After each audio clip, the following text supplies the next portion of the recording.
sorry ass DJ.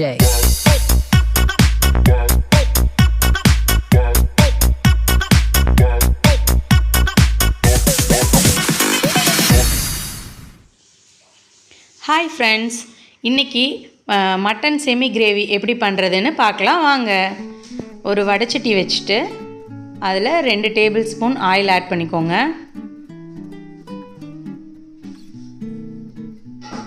எண்ணெய் காஞ்சதையும் 1 spoon சோம்பு. இப்போ 3 மீடியம் சைஸ் பெரிய வெங்காயத்தை பொடி பொடியாக கட் பண்ணி வச்சுருக்கிறேன். அதை சேர்த்துக்கலாம்.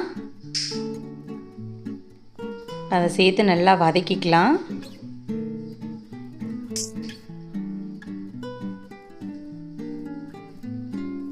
இப்போ ஒரு கொத்து கருவேப்பிலை,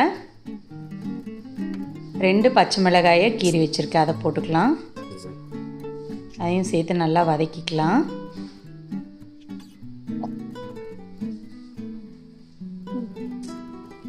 கொஞ்சமாக உப்பு சேர்த்து வதக்கணுன்னா வெங்காயம் சீக்கிரம் வதங்கிரும். இப்போது 1.5 ஸ்பூன் இஞ்சி பூண்டு பேஸ்ட்டு சேர்த்துக்கிறேன். அதையும் நல்லா வதக்கி விடுங்க.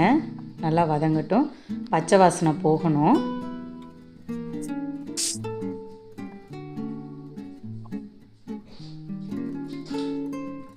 இப்போது 3 மீடியம் சைஸ் தக்காளி பொடி பொடியாக கட் பண்ணி வச்சுருக்கேன்.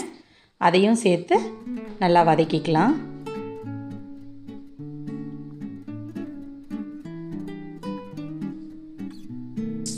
நல்லா தக்காளி வதங்கணும். இப்போ கொஞ்சமாக மஞ்சள் தூள் சேர்த்துக்கலாம்.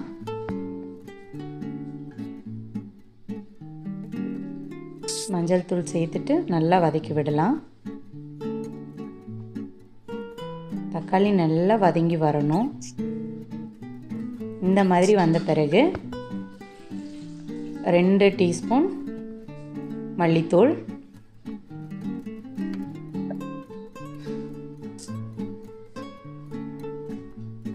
1.5 டீஸ்பூன் தனி மிளகாத்தூள்,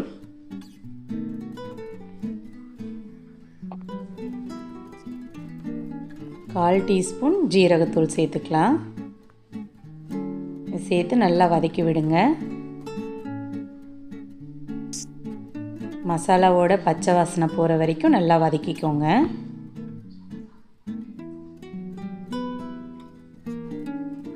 நல்லா வதங்கிடுச்சு. இப்போ நான் 1/2 கிலோ மட்டனை உப்பு மஞ்சள் தூளும் சேர்த்து 5 விசில் விட்டு எடுத்து வச்சுருக்கேன். அதை சேர்த்துக்கிறேன். அந்த மட்டன் வேக வச்ச தண்ணி எல்லாத்தையும் அப்படியே சேர்த்துருங்க, வேஸ்ட் பண்ணிடாதீங்க. நல்லா மிக்ஸ் பண்ணி விடணும். இப்போது வீட்டில் அரைச்சி வச்சுருக்க மட்டன் மசாலா 2 டேபிள் ஸ்பூன் சேர்த்துக்கிறேன். தேவைக்கேற்ப நீங்கள் சேர்த்துக்கலாம். சேர்த்து நல்லா கலந்து விட்டுட்டு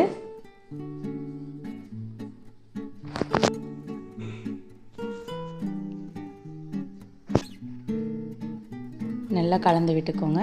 இப்போ நான் 1/2 மூடி தேங்காவை பால் எடுத்து வச்சுருக்கேன். அதை சேர்த்து நல்லா கலந்து விட்டுடுறேன்.